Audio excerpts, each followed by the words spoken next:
pamiarsa sedaya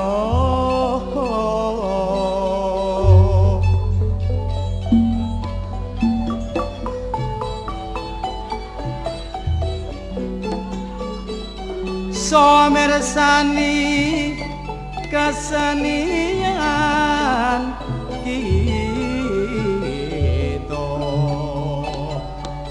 seni ludra karya budaya pinaringan asma iki zaman kemajuan arek macem-macem akeh tonan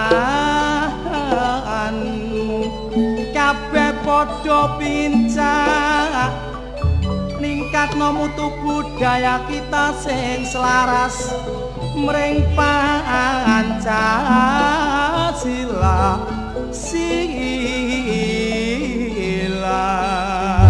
mulane cak ojo gampang maido karo kancane sing isih bodho cekap semanten kitungan kula monggo pinarak ingkang sekeca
kesenian daerah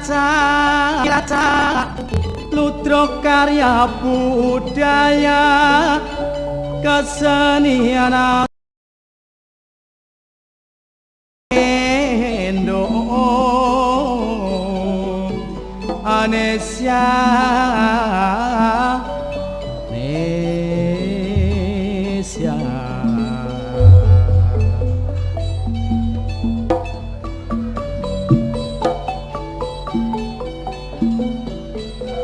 menjunjung wong tinggi cak nilai seni budaya bangsa tapi sing selaras barek panca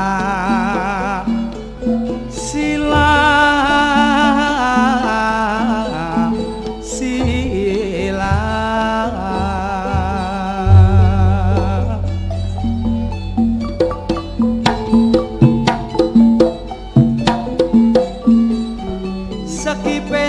sedek sarwa pendidikan tapi gak ninggalno adat kepribadian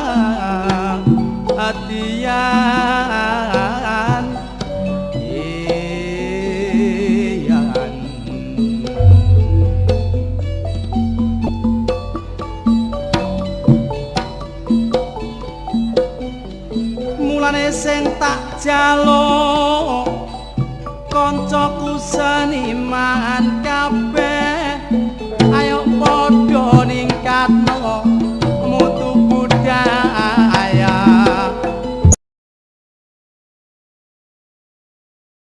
bangsa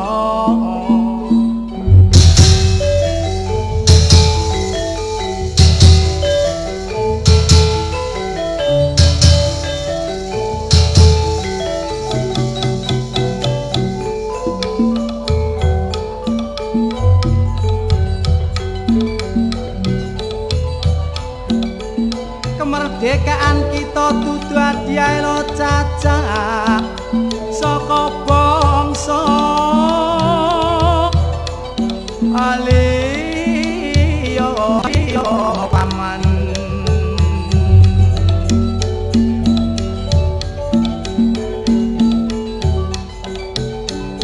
witeng tresno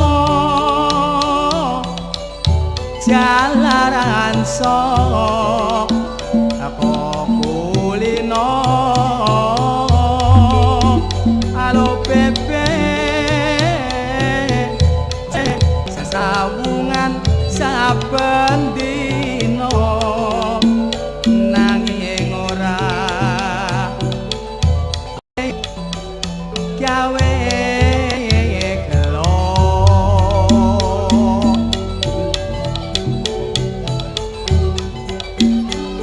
saking ingsun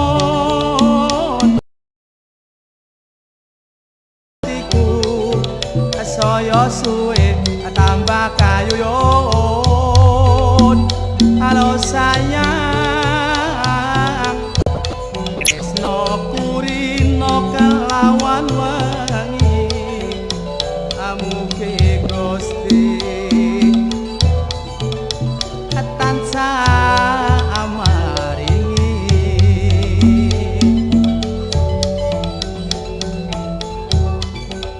dasare wis kepara nyata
mlayu-mlayu iki? Hah? Niki wau kula dubur-bur londo. Dubur-bur londo? Nggih. Sik. Nalare dubur-bur londo iki ya apa? Ngeten lho Gus Darik. Tiang-tiang niki njeboli patok niki lak ndeka sing ngengken. Iya, aku sing ngongkon. Terus sakwise kanca-kanca niki njeboli patok, niki londo niki padha nembaki kanca-kanca niki. Nembaki kon. Nggih, sing pejah. Mikir aku sing kedepi. Wah, cilaka iki. Kon sing hati-hati. Sing hati-hati kon. Di sana. Sopo sing njeboli patok? Kon iki sapa? Hah? Sapa kon? Centenge londo ngerti ya? Dadi wong Jawa sing ngathok londo iki awakmu iki. Hus. Omongan mesti diatur. Nek kon takok penduduk sing jeboli patok ana. Tapi iki ana sing ngongkon. Sopo sing ngomong? Aku cari kuci. Kok kendir kon? Nek kon gak nrimakno, kate lapo kon? Hah? Ya tak kebang Ayo, penduduk. Loh, ayo.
Apa kon?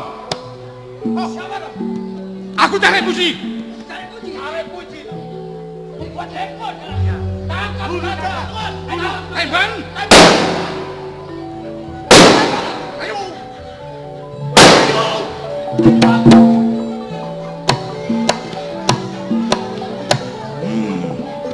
Cik goblok iki londo iki.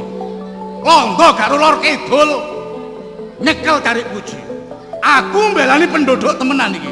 Nek katik macem-macem penduduk kalong tak obrak-abrik sabang cindilmu kon.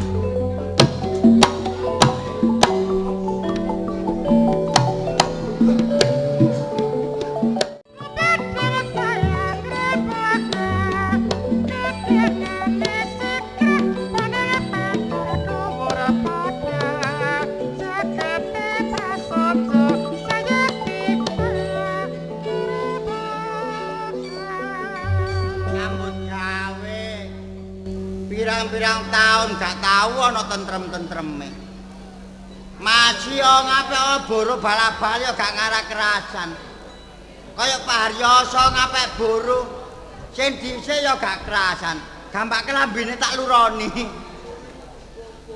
Ngapik maneh boro maneh gak kerasan, pembantu gak kerasan. Oleh kerasan yo apa?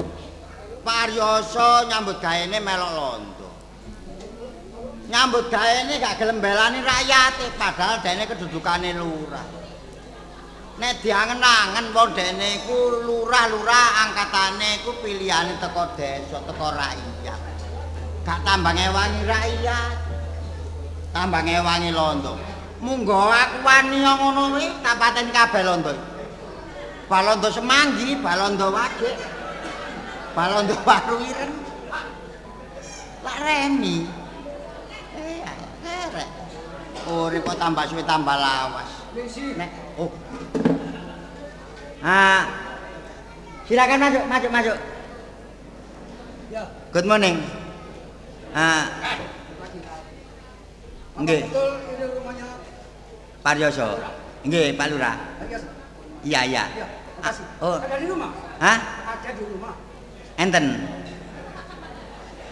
Coba. Apa enten? Enten niku bahasa Indonesiane ono. Coba dipanggil sebulan. Ayo sebulan.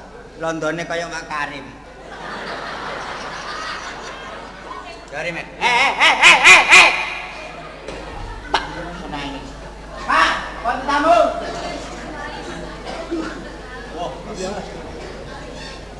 Makasih. Lho gitu. Sajae gembruduk ana apa? Ada kepentingan. Barusan saja ada peristiwa nih tadi. Masalah apa? Masalah penduduk. Lho gitu. Sajae gembruduk ana apa? Ada kepentingan. Barusan saja ada peristiwa nih tadi. Masalah apa? Masalah penduduk saudara telah mencabuti patok-patok yang akan dibuat geladak itu bangunan geladak. Wong nelayan. Iya. Terus Akhirnya dia melarikan diri semua. Waktu itu yang melopori tidak salah ya Cari Puji. Cari Bapak itu. Cari Puji? Iya. Waktu itu dulu Bapak kan sudah tanda tangan. Waktu bangunan disetujui. Pancen iya. Iya. Rikala awakmu kate ngedekno Iya. gladak nang daerahku. Iya. Pancen aku tanda tangan. Mengapa sekarang tidak dikasih tahu Pak Lurah? Kan semua jendeng-jendeng. Tapi akhirnya Cari Puji melawan saya, dia tembak tidak mempan. Saya minta tolong pada Pak Lurah supaya bisa langsung membangun adanya geladak ini. Iya. Tolong bantulah. Tanggung jawabku toh. Iya. Iya. Tak adepane. Sanggup. Ya wis. Kalau bisa tangkap itu Cari Puji, Bapak akan saya beri hadiah dan saya naikkan pangkat lagi. Iya, iya. Iya. Siap ya? Iya. Iya. Iya. Tempo berapa hari kita tangkap itu? Gedene seminggu. Siap tangkap ya? Iya. Iya. Makasih. Iya. Iya.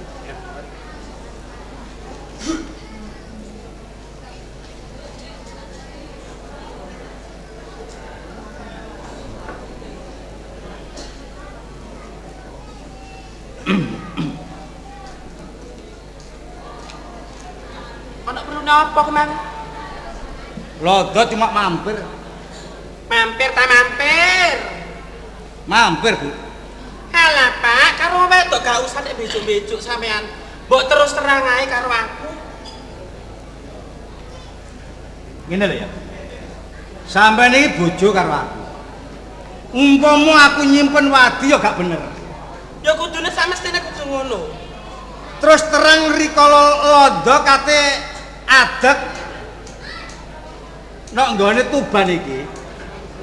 Iki lak njaluk tanda tangan aku. Wis tak tanda tangani. Tapi nyatane carik merentano nyanggoni nelayan-nelayan iku mbabuti patokan-patokan iku dibabuti. Lah, makane londo mrene mang maksude njaluk tolong karo aku, Bu. Maksudnya tolong siapa? Karepe londo aku dikon nyekel cari puji. Terus siapa jawab sampean? Loh. Sarane aku wis setuju. Dadi nek pancen londo mau merentah karo aku ya mesti sanggup. Dadi sampean sanggup nuruti karepe londo. Lho iya sih. Rumasa sampean wis bener tapak ngono iku. Iki ngene lho, Bu. Ya apa? Saiki sampean kudu eling. Jamane aku durung nyambut gawe bebaran barek londo. Sampean duwe apa? Saiki wis aku nyambut gawe barek londo, perhiasan sampean komplit. Iki hasilku teko londo. Dadi nek aku nyambut gawe barek londo ya aja sampean pengeng.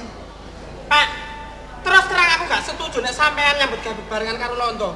Luwe-luwe sampean nyanggupi londo nek narik. Nyekel cari puji. Aku mau Pak, aku gak setuju. Karo mes sampean nek undomono barang sing sampeyan kaya tak gawe, hasil sampean sekongkol karo londo. Tak gawe apa ru aku? Nggih nuwun sewu. Mpun ngantos rame-rame sampak krungu tetangga teparo utawa kepireng rakyat. Kula kinten Pak leres ngendikane Ibu. Timbangane jenengan mangke belan-belani londo. Rakyat sedaya malah mboten remen kelakuan panjenengan. Sing penting iki wong urip alam donya iku enak lan kepenak. Lho nggih. Saiki mumpung iki. Mumpung londo percaya karo aku. Kesempatan kanggone aku. Lho nggih. Tapi nggih nuwun sewu kula nggih mboten lancang wong Enak lan kepenak. lho nggih. Saiki mumpung iki. Mumpung londo percaya karo aku. Kesempatan kanggone aku. Lho nggih. Tapi nggih nuwun sewu kula nggih mboten lancang wong atase pembantuke kok wani ngomong. Lah kula nek ben dintene kumpul kali penduduk-penduduk apa? Penduduk ini sedaya mpun ngrasani. Lah nek jeraganmu Bos, atik terus-terusan ambek londo ngono. Demo Pak. Demo. Lapo mikiri wong-wong. Sakjane kon iku mbelani karo aku. Aja mbelani barek ibumu. Mboten. Kula nggih mboten belani ibu, nggih mboten belani sinten-sinten. Kula nyampeaken omonge rakyat sedaya. Aku gak mikirno pendudukku. Saiki karek ya apa? Aku karek nari mbek sampean. Terus terang Pak, aku nek sampean kongkon nurut karo sampean, mergo kelakuan sampean sing koyo ngono aku gak setuju. Saiki nek pancen wis gak setuju. Legoli lho, Dik. Awakmu nyingkiri teko kene. Iki termasuk kon iki pepalang kanggone aku. Sebab atimu gak padha mbare atiku. Haryoso, kok anggap nek aku kok usir teko omah kene, aku rumasa gedun karo awakmu gak? Wong atase kelakuanmu ya kaya ngono ae, tak gawe apa aku dhewe bojo? Aku iki nyambut gawe kaya ngene iki ngenakno bojo, asline ngenakno. Gak kepengin kok enakno kaya sing kaya ngono iku. Lah nek pancen wis kaya ngono, lega-lila kon minggat teko omah kene. Budal-budal gak kabotan aku. Dhewe bojo dapurane kaya ngono budal aku. Nggih, sing sabar. Ungker-ungkerono kene omah kene. Bu sing sabar, Bu sing Kok nek sabar. kadem klono kebo ngono klono. Lah lapo wong sugih kok dadakne. Alah, wong atase mau gak menungso ae kon. Lho. Lah gak menungso ketemu apa? Sampun kudu menungso kaya aku milik kewan. Aja kakean ngomong iku nek perlu copoten kabeh priyatin iku. Kamu di barang kon tak pirang-pirang kilo. Wong nek lambene nyucrut ya ngene iku. Alah, si amone gak mene. Apa si amone gak mene yo gak ninggalno aku wae. Mas aku ngene lho gak kuras nampani. Paling-paling kon mlayu nang omahe Edi kon. Pak. Soale aku model tau gendaan mbek Edi. Nggih, tapi mpun undat-undat ngoten. Makane dhek iku Mboten. nekat ninggalno aku. Mboten nggih, nuwun sewu kula mboten belani Ibu mboten. Nek kali Edi mboten gendakan nanging napa Ibu mbantu numbasaken wedhus. Lah iki berarti termasuk dhuwitku iku. Lho, dhuwit sinten-sinten mboten Pak. Nggih nuwun sewu Pak. Sampeyan niku pun sampeyan pikir saestu. Ya wis. Lah kok sampean Ibu sampean tondo ndugi griya mriki niki unsune udan-udanan lho Pak. Napa malih keadaane kaya ngeten lho. Ariyasa iki dipercaya Mbarek Londo. Nggih. Rabi Nyonyah Londo iku keturutan. Lho nggih nek tawar. Nek mboten tawar. Ya ditawar-tawarno. Anggepmu. Pun saniki ngeten mawon. Wis kono kene mbakku. Oh mboten saged, mboten saged. Kula nggene mriki biyen enten pertimbangane. Nek enten penduduk jange muring-muring kasabal desa. Terutama dateng griya mriki. Kula penggak diomongi Ibu purun. Iya. Lah sakniki nek kula tok sing menggak, Ibu mboten enten. Ndene mboten ngrodok mriki. Ngrodok mriki nyawati watu. Kula melok kenek. Luwih becik kula tak mantuk mawon. Oh nyingkir kok kene. Ayo napa sampean kali kula wong loro tok Terus mbok pikir maneh nek kon wis nyingkir kok kene nyambut gawe apa? Lho, mboten masalah nyambut gawene, Pak. Mboten masalah nyambut gawene. Gene griya mriki Ibu mboten enten. Kula sumrap piyambak sampean keadaane kaya ngoten buas. Kari sampean kali kula wong lanang loro, mboten masalah nyambut gawene, Pak. Mboten masalah nyambut gawene. Gene griya mriki Ibu mboten enten. Kula sumrap piyambak sampean keadaane kaya ngoten buas. Kari sampean kali kula wong lanang loro. Wong lanang loro lho Pak, sampean kali kula ta lho Pak.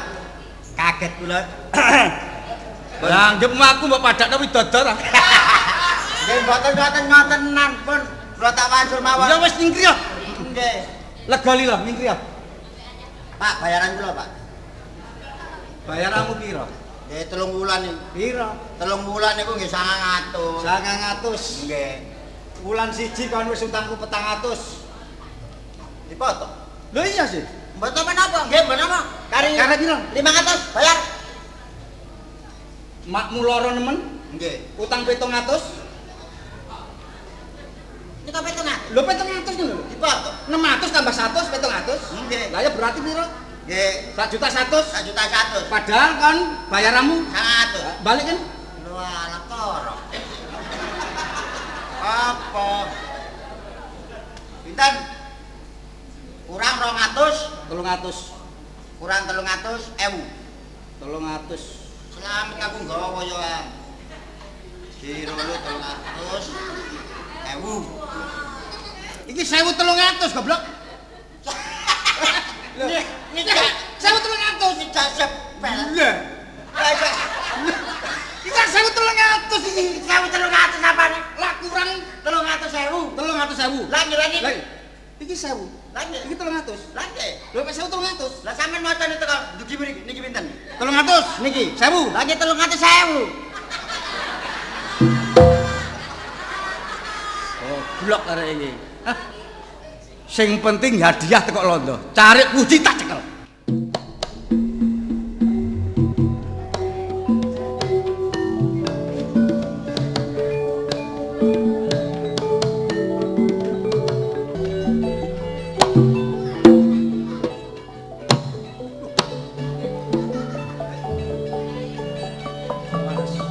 Iya. Ngaren no. Sakjane aku kate teko nyang omahmu. Perlu penuh apa, Gus? Iki apa bener? Wong nelayan-nelayan iki padha njeboli patokan sing rencanane Londo adeg gladak. Iya. Bener pancene. Kabeh nelayan penduduk iki sing jeboli patok iki aku sing ngongkon. Aku sing ngongkon, Gus. Lah terus karepmu apa? Peno kudu ngerti lho, Gus. Mangan gak mangane wong sing urip nok nggone pesisir iki penggaweane iki ndolek iwak. Lah nek Londo iki gawe gladak. Terus nasibe rakyat sing ono pesisir iki terus kate dadi Gus. Awakmu termasuk goblok. Lho, peno kok iso goblokno aku? Sebab nek pancen gladak iku mari. Heeh. Perahu akeh sing nok nggone kono. Kenek digawe umpama dagangan. Butuh dagangan nang pasar kono ta? Nang pasar kono numpak perahu enak. Perkara ndolek iwak, wong laut ya amba. Mangkane sing tak jaluk. Awakmu aja sampai merentah wong-wong jeboli patokan. Wong kon cari. Aku lurah. Cari bojone lurah. Gak liya bojo nyambut gawe. Ayo ta, bebarengan karo aku. Sing penting awake dhewe iso urip kepenak. Lah tak tontok keadaan rumah tanggamu kon dadi cari cuma ngono tok ae. Mangkane saiki nek pancen kon gelem bebarengan karo aku nyambut gawe, melok londo. Kon njaluk apa keturutan, Rek? Iki omongan sing iki mang aku kaya-kaya kabotan, Gus. Kabotan masalah. Nek peno ngomong lurah barek cari iki bojo. Gandeng nyambut gawe. Tapi nek aku gandeng nyambut gawe masalah nyambut gawe barek londo, jelas aku gak iso. Nek peno ngatok barek londo mbelani barek londo sampean melok. Tapi aku tetep mbelani pendudukku. Aku gak iso, Gus, nurus omongan peno iki. Nek ngono, Rek. Iki jelasnya benceng cueng antara cari karo lurah. Lho iku terserah peno. Terserah peno. Nek aku jelasnya mau nyambut gawe bebarengan barek peno sing nyambut gawe barek londo. Iki aku siji mo aku. Termasuk pepalang kanggone aku. Lah kok peno iso ngomong kaya ngono, Gus? Nyatane aku duwe karep kaya ngene awakmu sing ngalang-alangi. Lah sakjroning atiku aku iso nyambut gawe bebas tapi nek cari puji gak ono. Jelas ngono iki. Oh iya. Mergo kon gak gelem nyambut gawe bareng karo aku. Ngerti aku. Tibake peno iki elek apike iki dipasrahi londo nyekel karo aku. Peno iki ngleboni sayemborone londo. Aku gak ngleboni sayembara. Tapi aku pancen nyambut gawe barek londo. Makane nek pancen dinane iki kon ngalang-alangi. Lega lilo. Tuban ojo sampe ana cari puji. Iya. Saiki dudu Aryoso maneh karo Puji. Ya, peno lurah aja melok sangkut paut masalah iki. Iki perkara pribadi peno lho ya. Pribadi peno aku bareng peno. Saiki nek peno kepengin nyekel aku peno srano bareng londo. Ayo.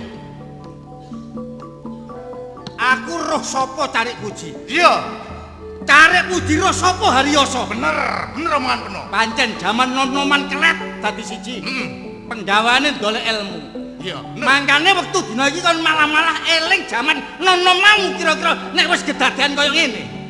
Iki. Peno iki ngomong sing kaya ngono padha karo mbugah macan turu. Dadi kriwikan, dadi glojokan perkara iki malah gedhe sing mburi. Iki kabeh teko omonganmu. Lepas teko lurah, lepas teko cari. Bener. Kon nak ngomong kaya ngono. Mangkane wektu dina iki. Ayo, dintentok ae, Rek. Ditentokno dinane iki antarane aku mari awakmu. Iki nek pancen kon iso gawe patine Haryoso, kon ya keturutan karepmu. Imbal balike. Cari puji mati, bebas aku berbuat apa ae. Peno karo sing ngalang-alangi. Lho ya, tapi nek peno mati, rakyat mesti seneng, surah. Nek Lurah Aryoso nyambut gawe untuk mati teko tangan cari. iku terserah. Sebab Haryoso kepingin urip sing enak lan kepenak.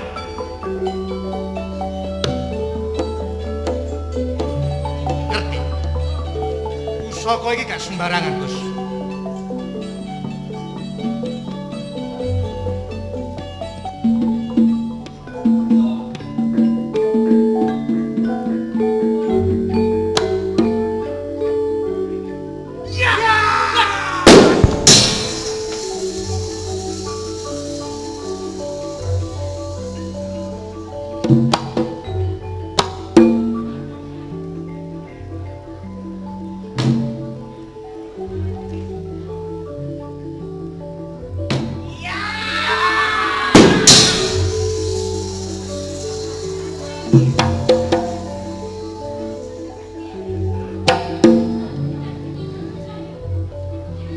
Iya, percaya aku. Percaya. Pacul coplok oleh tanding. Peno ngamuk tak kembari budi tak sembadani. Sapu jajar mbarek puji padha karo ngemping lorong genjah pati dina iki peno. Ojo kegeden sumbar.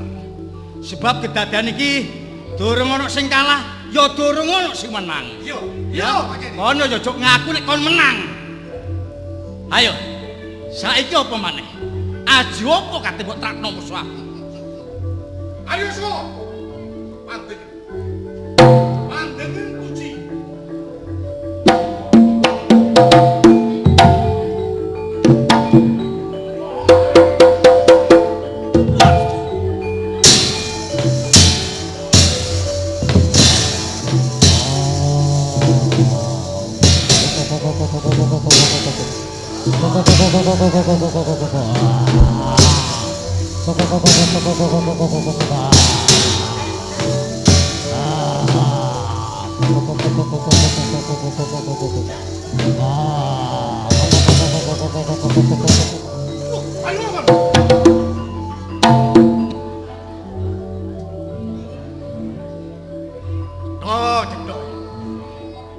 Tibake perkara iki gak ono maneh nek Haryoso dina iki nyambut gawe marek Londo.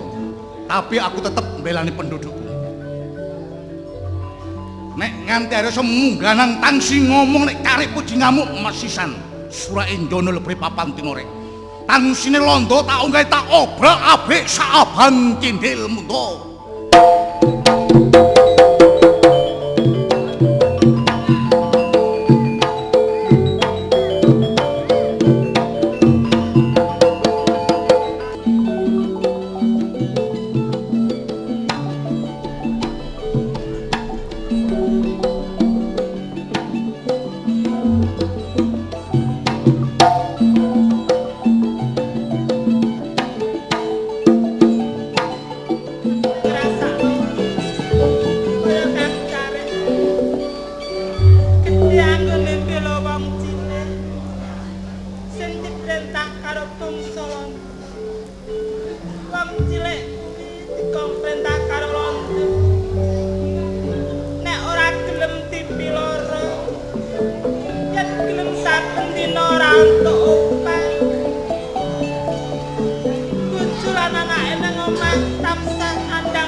Kaya sampean aku dicari.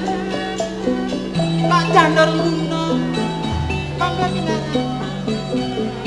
Ya sepisan aku ajane kepengin aku sambang tilik mrene.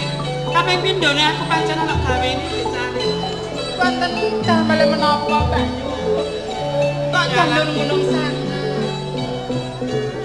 Saking aku iki ngeboti. Karo bojo sampean aku iki nganti aku kaya ngene. Nalaripun kados pundi? Sampai lak ngerteni sing keadaan kok daerah Tuban kene. Akeh bangsa Walanda sing ngawur gawe gladak. Mulane iku, Dik, sampeyan tak kandhani. Bojoku Kang Lurah Haryoso iku kan wis koyok-koyok Dik aku ki. Ya apa nang rasane bojoku iku? Nuwun sewu Mbak Lurah. Senasa benten-benten pemanggih. Loh, monggo. Awakmu nututi pisan, Bos. Nggih, lah kula timbangane tumut bapak nggih ditawur kali wong-wong kampung. Mesisan gene mriki mawon. Ya iki, Dek, pembantuku terobos iku. Kok ya sik enom ae. Oh, nggih. Kula niku awet enom. Gak kenekan ancane Dik Cari. Mbak Yulira. Iya, Dik. Senaosa benten-benten pamanggih, kula mboten menapa-menapa. Jalaran tiyang menika nggadah pamanggih piyambak-piyambak. Nanging kula menawi dipun sarujuk kalian bangsa Walanda, alwong mboten kemawon. Terima gesang kados ngaten kemawon, Mbak Yulira. Aku ngerti keskarep sampean Dik Cari uga bojo sampean. Ya saking bojoku dhewe. Sing duweni pendapat sepihak karo bangsa Walanda. Aku dhewe ya gak nyarujuki lho Dik Cari. Dados dengan menika mboten sarujuk to. Babar pisan aku gak nyetujoni. Tiwas kula wau nggih rada pekewo kalih jenengan lho Mbak Yulira. Gak usah sampean wedi-wedi karo aku Dik Cari. Nggih. Anane aku tekon omah sampean. Aku tasih geger karo bojoku. Ngene, Bos. Nggih, tas pundi? Ya awakmu ning kene nang ngamburi kono. Enek panganan apa-apa, panganan ora apa-apa biasa. Tapi nggih sungkan ae mboten menapa. Ora apa-apa Kang. Nggih. Aku tuh gak apa-apa. Nggih, kleresan. Panganan enek ana panganan. Kleresan kula tak anu nggih. Seneng aku bolu. Nggih, bolu senengan kula. Lah iya. Donat nih kok donat. Kapan beneran donat coklat, Bos? Balu donat coklat. Bos, Dalam. aja dikaya cara biasain omah. Oh nggih, nggih sepuntene mawon Bu nggih. Ya ora apa-apa. Pacare mboten wonten. Ora ana bali. Oh nggih. Kula tak anu. Bu, mboten napa-napa nggih kula anu. Ya aja kaya dicoren omah. Mboten kedhik mawon. Nggih. Ya wis. Perlune jenengan menika menapa? Ya lah Dik Cari, aku tas gegeran karo Kang Lurah. Ya perkara aku mbelani bojo sampean. Nggih. Lah lajeng Karepe Kang Lurah iku sekongkol karo bangsa Walanda nyekel bojo sampean. jenengan mboten sarujuk. Aku jelas terus kagak sarujuk aku. Kang Cari menika. Mulane iku aku geger saking mbelani bojo sampean Dik nganti aku diusir. Mulane Dik Cari aku sawetara waktu aku tak lehno omah sampean dhisik ya Dik. Ngoten ta. Inggih mboten napa-napa Mbak Yu menawi jenengan kesane kados ngaten. Larem sawetara dhateng gubuk kula niki mboten menapa-napa malah matur nuwun sanget.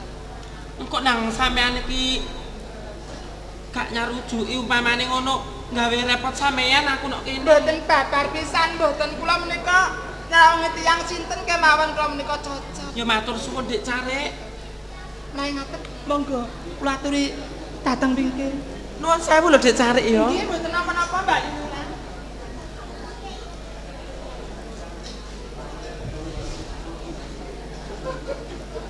Kebanten. Kok ya tega men Kang Pak Lurah. Monggo. Monggo pinarak Pak Lurah. Ini monggo katuri pinarak. Anu bojomu nomah? Mboten wonten, mboten nate mantuk. Ketemu le. Mboten. Iki ngene lho ya. Nggih. Aku mrene cuma ngomong gak akeh-akeh. Badhe ngersakne menapa to? Aku perlu takon bare awakmu sebab awakmu lak bojo Cari. Nggih. Pengapesane Cari iku teko apa? Jenengan kalau takon kok nggih aneh sanget to? Loh. Kok aneh? Iki temen iki aku cuma takon. Sebab Serasa. aku ngene lho ya. Nggih. Aku kepingin sekti koyo Cari. Lah Cari ku nek ditembak gak iso mati. Lah makanya aku takon bare awakmu pengapesane Cari ku apa? Ki nuwun sewu Pak Lurah nggih sakderenge. Senasa kula menika bojone Kang Carik Puji. Nanging menawi dipun tangketi babakan pengapesane Kang Carik menika kula nggih mboten ngertos. Saestu mboten ngertos. Aku lurah lho ya. Nggih, Kon bojone Carik. leres. Kowe nek ngomong sing temenan lho ya. Kula menika bloko suta nggih mboten ngertos saestu Pak Lurah. Heh? Saestu Kon niku erut agak. Heh? Pak Lurah.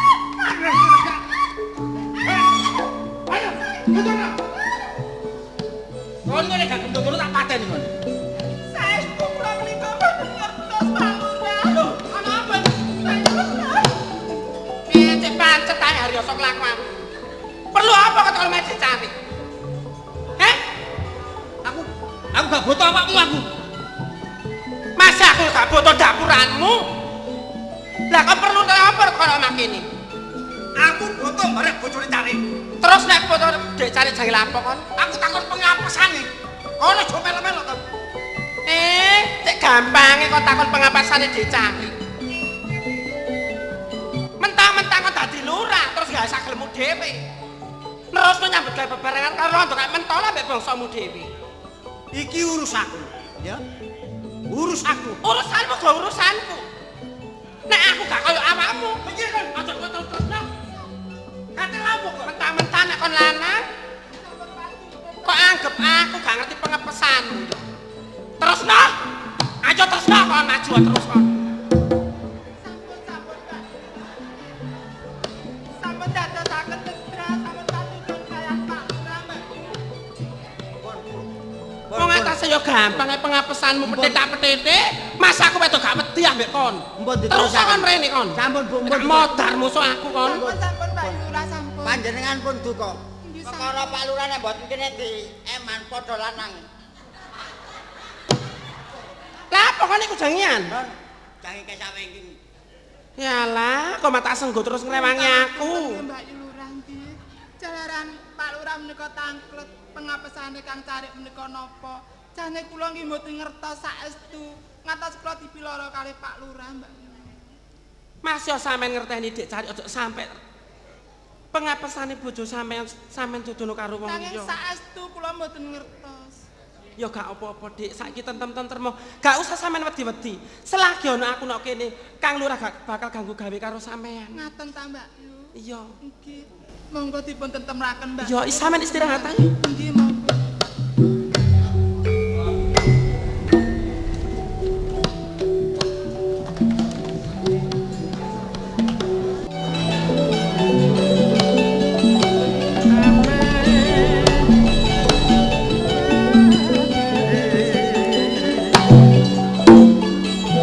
Ayo Mas, metu Mas. Mumpung bapak guru kene. Winginane kok aku saking ana bapak guru. Gak ana bapak guru ngene alah. Nek trimo kon ngono tak kecil ambe aku. Gak iso. Nek kon ngajak patihan karo aku, ojo cacak sedina rong dina setahun gak semenang kon. Alah gelani. Ayo pumpung bapak guru gak ana ditutukno. Lho nek ditutukno ya ditutukno, tapi syaratnya kudu ana Apa syaratnya? totoan. Mot bedekan nganggo totoan bareng. Iya nek gak ana totoane ya rasa-rasen sih. Ayo sembarang totoane apa? Duit Duit. gak oleh ya. Wah, larangane negara iku. Dilarang karo bapak guru. Ayo gak entuk. Gendongan ae. Gendongan. Gendongan. Heeh. Gendongan teko ndi? Ya teko kene kono. Sing kalah sing gendong. Sing kalah gendong. Ya gak apa-apa. Aku madhe dhisik ya. Alah pegel kon iku gendong aku. Temen. Iya. Kon mek guru nek ngene kene wis suwe. Alah wis 4 tahun met. Termasuk padha karo aku. Lah iya. Mbak Din iki coba jurus apa? Yat.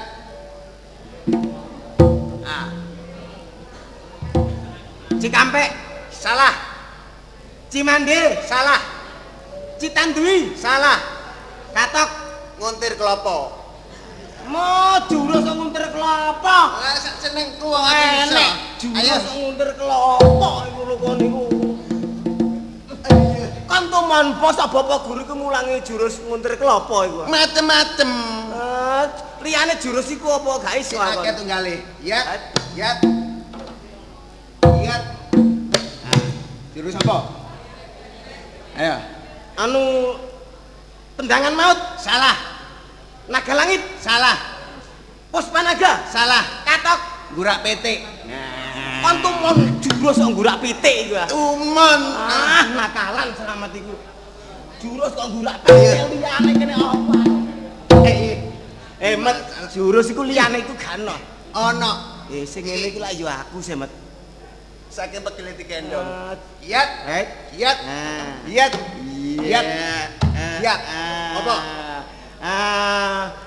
Tenaga pamungkas. Salah. Pedang naga langit. Salah. Harimau menerkam. Salah. Katok Luru tegesan. oh kere lah apa jurus kaya luru tegesan niku lho Kok iso? ganti Apa kate padihamu iki? aku bedhekan gak bedhekan pencak silat bela diri gak Lah bedhekan apa? kon tak bedheki pangelu kon go pegel gendong aku sego sakepel dirubung semut salah apa salah lho iya kok iso Iso aku. tahu angel-angel kok je iso Wong aku kok. ayo iki gak iso kan mesti pite wale soba kebon nanas ayo kok iso betul Iso wong aku kok. kowe kok pinter bet pisan kasih gak iso pisan kasih iki sing wangel-angel met bokong disangga tangan daging luwih mlebu bolongan nek wis metu banyune putih enak gajer apa bongkong kan ayo Wong ngondho klopo. salah Wong jerongkokno kancane. tidak betul Bokong. iya Ayo katok.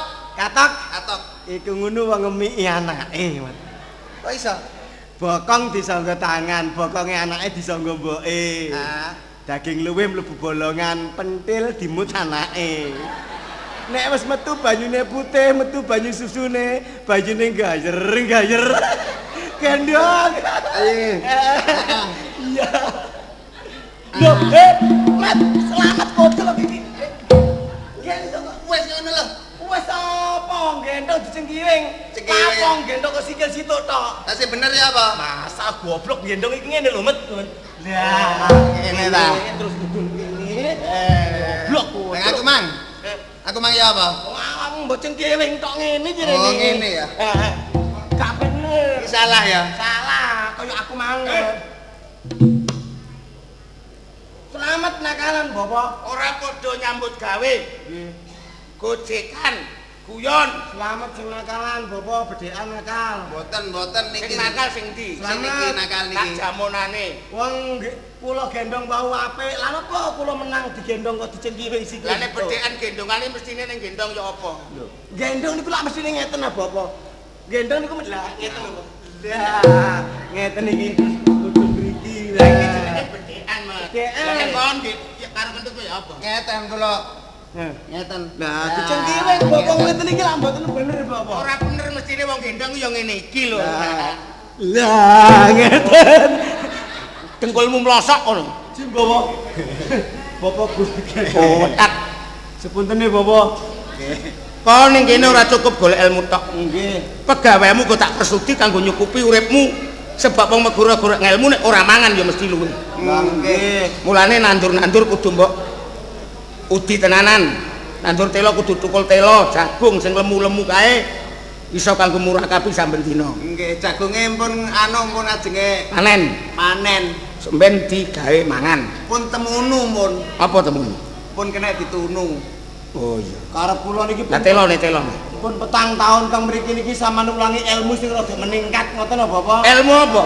karep kula kan kepengin gak ada ilmu sing saged ngilang ngoten lho bapak Sak wayah-wayah kon sekarone tak ulang ilmu sing cukup lan sing iso manjing ning jiwa ragamu sekarone. sowan bapak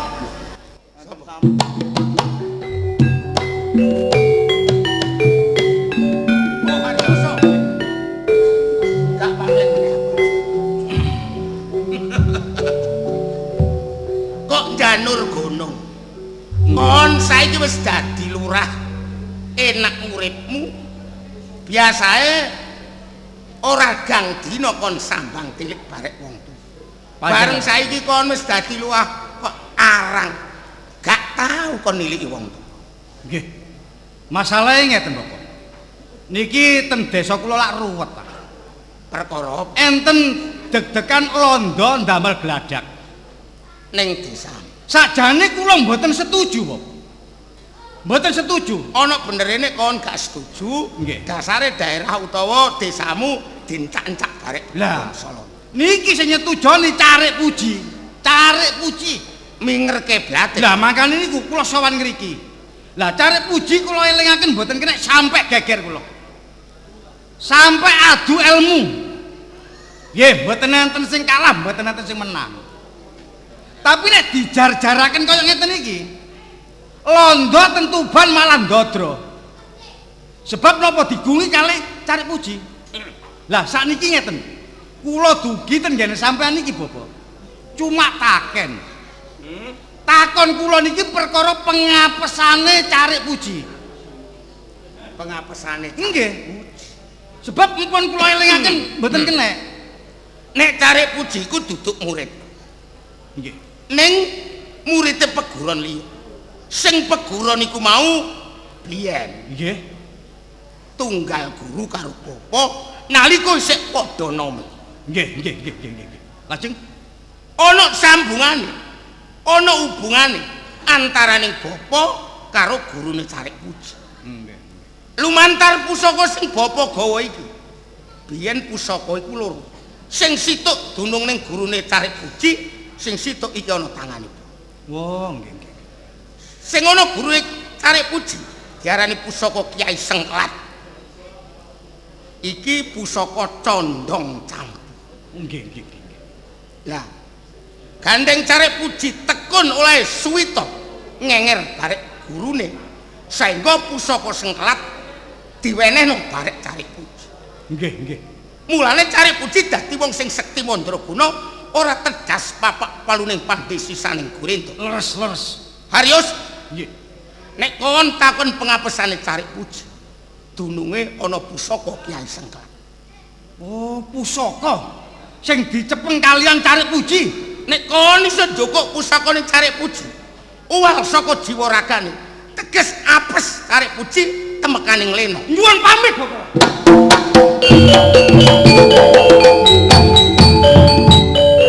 Niku wau lan apa-apa pengapesane Carek Puji ndika duduhaken kalih lurah. Cukup, awakmu ora perlu ngerti perkara iki, tindakno pegaweanmu nang sanggar pamujan. Nggih. Ayo. Oh nggih.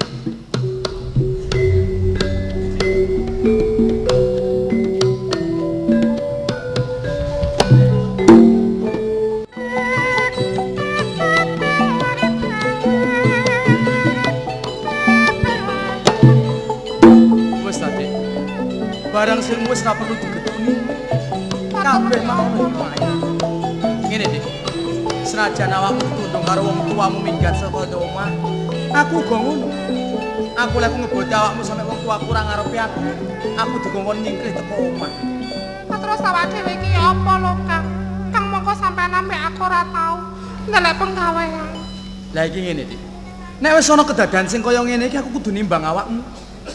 Nek wis aku metu mergo ngeboti awakmu nganti tak jak mlaku ning dalan kene, terus piye kanggone awakmu? Ya apa lah awak dhewe ndelek ngengeran ngono, Kang? Golek ngengeran. Iya. Aku iki golek ngengeran gelam-gelem ae. Wong aku ki ndek pengalaman nyambut gawe, apa maneh aku ngenger ngene wong ya urung tau. Lah terus ya apa awak dhewe terus mangan apa lho, Kang? Nek karepku ngene, Dik.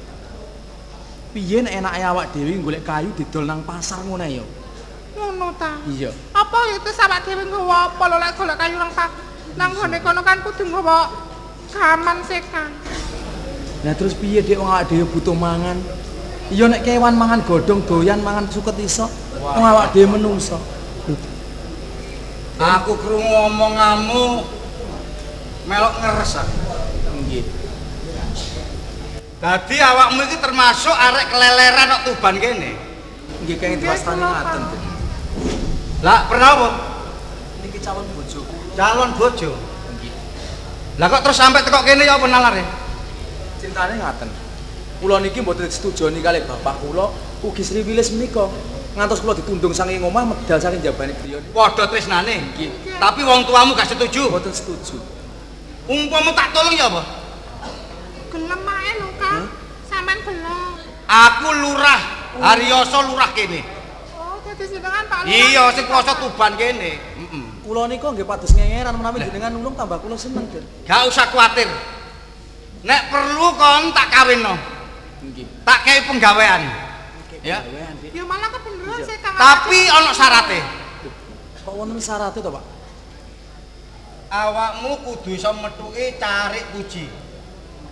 Wong iso tok dukur bernose gambreng. Carik Puji. Terus nek kula kali Sriwis pun panggih. Nek pancen kon iso ketemu barek Carik Puji, ya. Kon kudu iso nggae patine. Sebab apa? Carik Puji ku termasuk wong sing ngathok karo Londo. Tak elingno gak kenek. Oh, ngoten. Iya.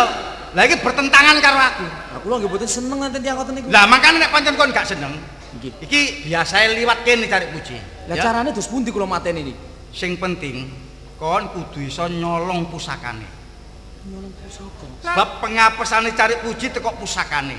Lah sampean kepanggih pusakane dos pundi? Kon jujuk kon nyanggon omahku. Oh, Ya, ngoten. nang omahku langsung tak dadekno kemanten. Ngoten. Iya, ya. Nggih. Aku nak ngene kono. Oh, nggih. Pun tebel-tebel nggih. Dik, Ya apa Kang iki? Carik Puji ku wong sekti, sampean sing ati-ati ya. Lah terus aku karepe sampean ya apa aku sing ape dadi nompan ngono ta? Lho, sampean nok kene rayu wae supaya pusakane iso mok gawa. Terus tak tunggu nok kono ya. Iya ta lah Kang gak apa-apa wis apa tabote aku tresno karo sampean. Ya sing penting awak dhewe gak capek pisan lho. Iya iya Kang ya. Engko nek wis iso nyolong pusaka rabi. Iya iya wis. Tandani kene. Yo hati-hati sampean yo Kang yo. Apa tabote aku tresno karo Kang Sedono yo tak. Paribasane kaya apa aku tetep kudu iso nglakoni. Kate nanti, Dok? Kula ta. Heeh. Mboten nenten tujuane, Pak. Lho. Lah gak ono tujuane kok terus ono tengah embong. Omahmu ndi? Kula tebe keng mriki. Lah nek gak ono tujuane lah opo nek embong? Kula minggat ing riya, Pak. Minggat. Nggih. Lah lha kok minggat? Ya napa sih, Pak, wong kula kajeng dikawinaken. Kula mboten purun, Pak, wong kula mboten tresno kalih tiyang niku. Lah terus saiki? Nek kula medal keng griya kula. Mboten enten teng pundi-pundi, kajeng teng pundi mboten enten tujuane. Ngene. Aku rumangsa ngesakno ndelok critamu sing kaya ngono. Upama kon tak tulung ya apa? Saestu ta, Pak? Iya. Temen ta Loh, niku. aku gak guyon, aku nek nulung temen. Kan lang jenengan guyon. Enggak, gelem sih tak tulung. Nggih purun mawon. Ini. Jenengmu sapa? Kula Sri Wiles, Pak. Sri Wilis ya. Aku Carik Puji. Oh, jenengan dados Pak Carik ta? Iya. Ngene Sri Wilis ya. Nggih. Awakmu gak usah minggat. Awakmu tak tulung. Engko kon nggih kono engko tak dadekno adikku. Wis aja ndek pikiran apa-apa karo aku. Saestu ta niku. Nggih matur suwun saderenge. Aduh.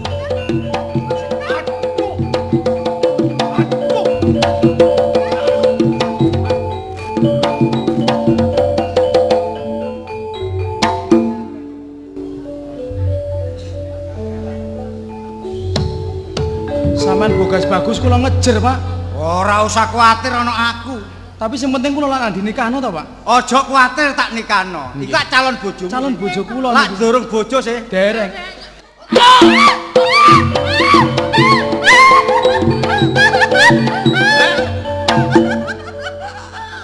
Gak usah nangis.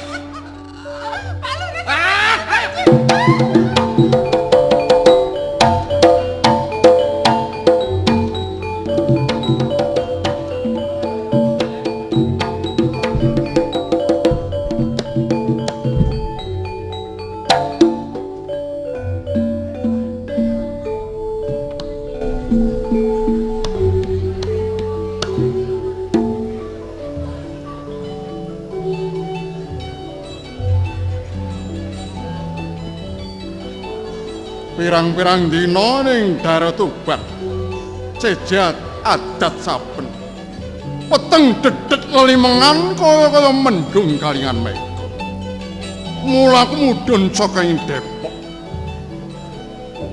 Ning tanah ngarep iki pirsa karaning kabeh para murid sing padha ana waca Belopati mbelani bumi pertiwi.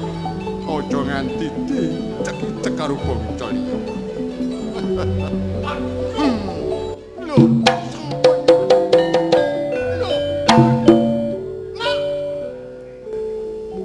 Carik Puji. Aduh, Bapak. Kok benci urip. Kula ketiwasan, Bapak. Iya. Kenapa nak? Lho, andel kula wonten raga kula, Bapak. Kiai. Aku apa? Pusaka Kiai Cengkal yen coba aku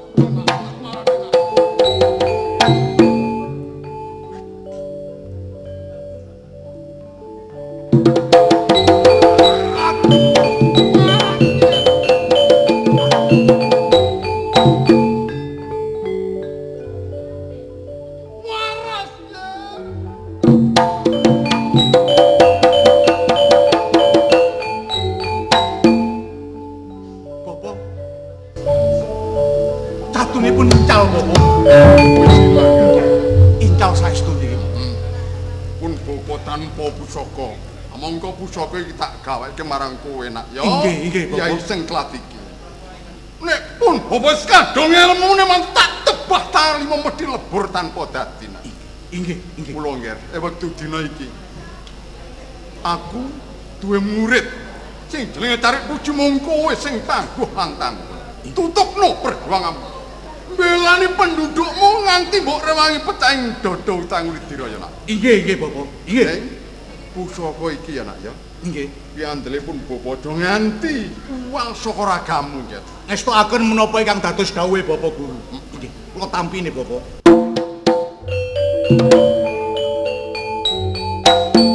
Bapak Guru. Ya. Kula nyuwun pangestunipun Bapak. Ya. Kula mbengkas karya walandi wonten tanah Nusantari Jawi. Ya ngerti tak dongake pangestunipun. Udah lho nak. Ya tak pangestoni.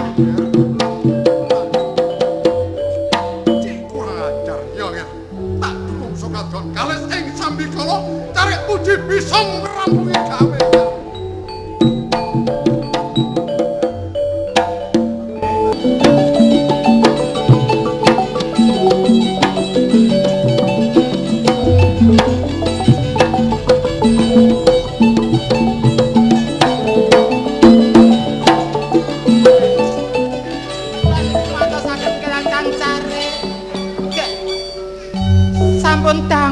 Nate wangsul. Yalah Dik, sampean gak usah kuwatirno. Ya ayo digolek yae. Wong telu karo trobos. Awakmu ya aja sampe ngersula, Bos, ngrewangi Dik Carik goleki bojone. Aja ngersula ya, Bos, goleki Kang Carik. Nek ngersulane mboten ngersula. Ngono kok kebacute ngoten lho kok mboten pamit. Aku ki kuwatir. Jenenge wong lho, Bos, pamit ya apa maneh keadaan karo sing kaya ngene lho. Lho, sapa iki?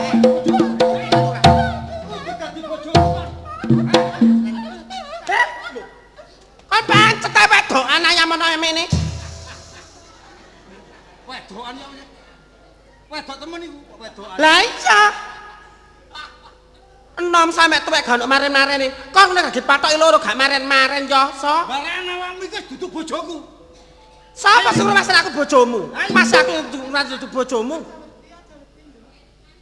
Meneng kok terus kan. Rambemu aja dawa-dawa ta. Alah, masih yamono yamene ya gak sampe ketemu aku. Ayo terus kon. Sik pancet ae kon. Pak. Masih mboten sungkan kali ibu, sungkan kali kula. Lah lha apa sungkan mbek awakmu iku? Padha-padha pakare lho. Kan iso ngono kan. Jane aku kena jijik mbok sanggol ambek lurah iki. Niki le sungkan kali ini lho, Bu Carik lho. Apa-apa, pokok sing penting. Sampai kok nyeret kula, maju kula mboten iso ngladeni ngoten nah. Monggo. Kon kate lapo kon? Nggih, kula nggih tumut Ibu. Saya gak masuk angin. Kon tak kandhani. Apa maneh bojone Carik tak omongi. Carik iku wis tempekane pati. Sinten? Bojomu ya wis mati.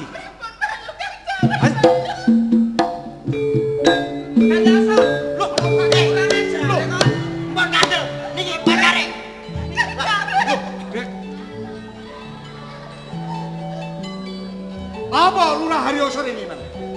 Ada jangan jarine mati, Kang. Sing ngomong Pak Lurah kuwi mau. Lurah.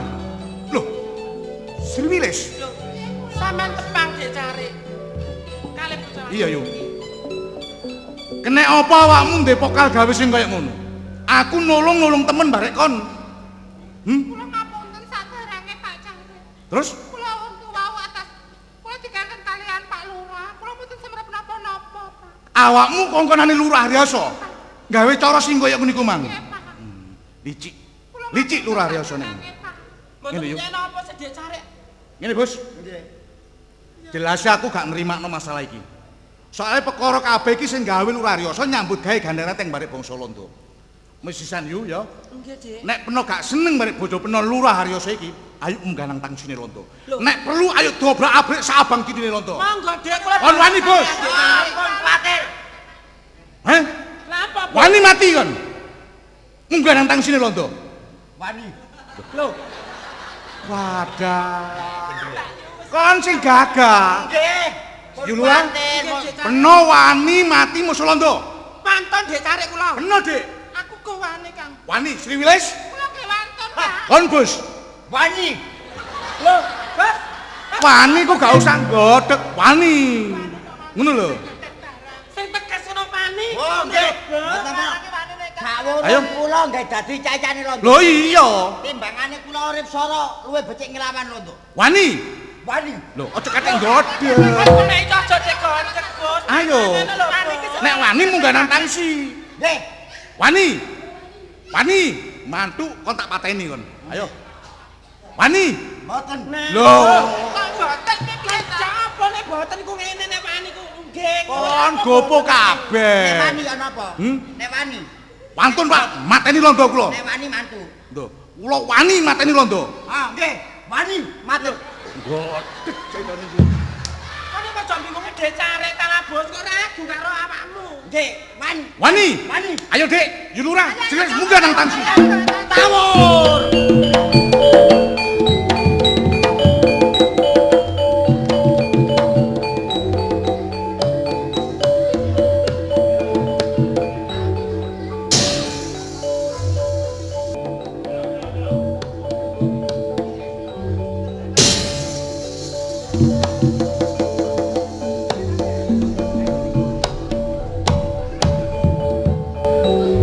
Semua soldat tinggal menunggu Lurah Riyasa mengantarkan Jarek Puji. Perlu diadakan pembunuhan di sini. Siap semua senjata. Ya, siap. Ya. Siap apa-apane, gak apa-apa. Jangan khawatir, jangan takut. Jarek Puji datang kita hadapi bersama. Harus. Tembak. Aku harus. Berani hati dia. Siap senjatanya di sini. Tapi detik ini tiap tempo 7 hari. Mengapa sekarang ini belum sampai datang? Berarti dia menipu pada kita semuanya. Kalau menipu dibunuh semua saja. Lurah dibunuh, Jarek dibunuh. Semua dibunuh. Ya, biar tidak ada penghalangnya kita membangun. Sak londo-londone dipateni kabeh. Ah, jangan. Aku tekan to.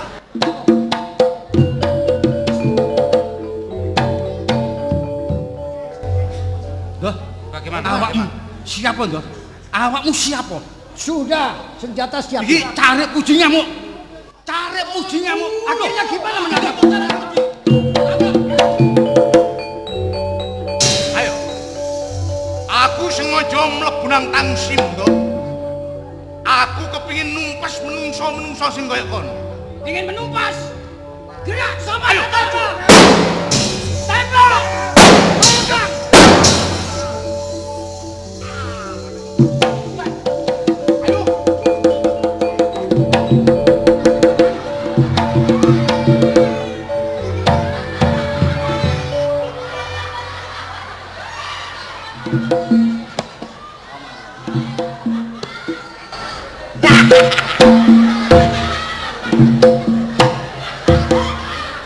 Londo. Jane gak dadi sik digolekno pakaian ae.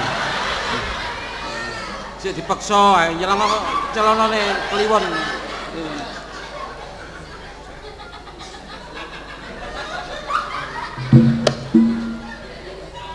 Aku hernia. Masih awakmu hernia, jarene awakmu melok Londo. Gelem gak gelem tak? Jane wis gak gelem to tadi ngene Mang, dipaksa. Kon kudu gelem. Cek gak wedi merem. Merem. Aku hernia. Mosok gak krungu aku mlayu muni krucuk gak krungu. Gak heran nek kon hernia sak piro? Sak piro herniamu? Ya sik 3 tahun sakmene ngono lho. Lah kok sakmono gak masalah. Kon tambah ro aku. Apa? Gede aku merem lah. Sik. Lah apa? Dikapakno. Tak ketok. Cek. Nek kenek sing bunder bocor ngono. Bocor. Aku hernia. Gak gupuh. Tak golekno tutup. Tak salep. Wis tahu tak salep. Seminggu gak waras tambah gilap. Salah obate. Nek salep gak cocok tak kei yodium. Penyakit iki gak penyakit anyar. Penyakit Lawas. salep. Nek anyar. Saiki ngene. Nek ancene kon iki sadar Wis melok londo, aku gak sida nyunat awakmu. Aku jane kepengin balik nang gone Endi? desaku ae gak melok londo. Emang jane wis gak melok dipeksa kon. Dipaksa. Nyelang celana liwon cukup ngono. Lho. Aku nek mancing ngene gak nggo pakan dhewe ya swara aku. Tutup.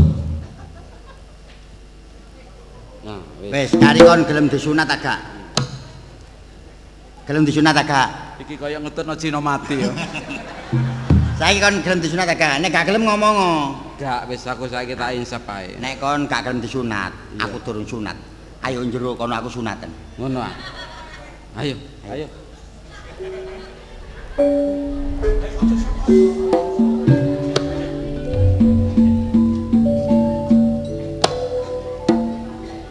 Dek, aku jaluk sepuro mbak awakmu, Dek. Kok cek gampange peno njaluk sepuro karo aku. Gak kerumasan sak pira gedene dosa sampean karo aku. Aku sing salah aku. Haryoso, Aku jaluk sepuro, Dek. kok cek enake? Kon tak sepuro dina iki, menember kapan kon tetep gawe kesrono daerah Tuban kene. Gak temen kok, gak Dek. Menungso eleng kon iki gak pantes di sepuro. Gak temen, Dek, aku jaluk sepuro mbak awakmu. Kon ayu temen, Dek. Gak. Saiki kon ngerayu aku. Meneh kapan kok cengkremam? Kon ki adune dipateni gak dipaten gak maren-maren kelakuanmu.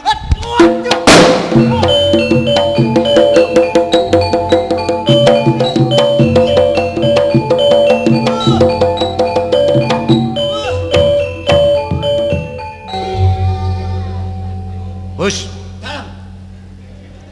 Jeraganmu ya lurahmu. Ya, mati teko bojone dhewe. Ndak. Yuk. Wis sampeyan ikhlasno. Ya. Kula ikhlas, Dik, ningali Kang Lurah kados ngoten. Sampeyan mateni Gus Lurah iki ateges sampeyan mbalani rakyat Tuban. Nggih, Dik. Kabeh iki londo sampak mlebu nang Tlatah Tuban kono pesisir, gara-gara iki sing restoni Ganoman Lurah Haryoso. Ya. Dadi ki nek diarani ya iki daran crita Gladak Tuban.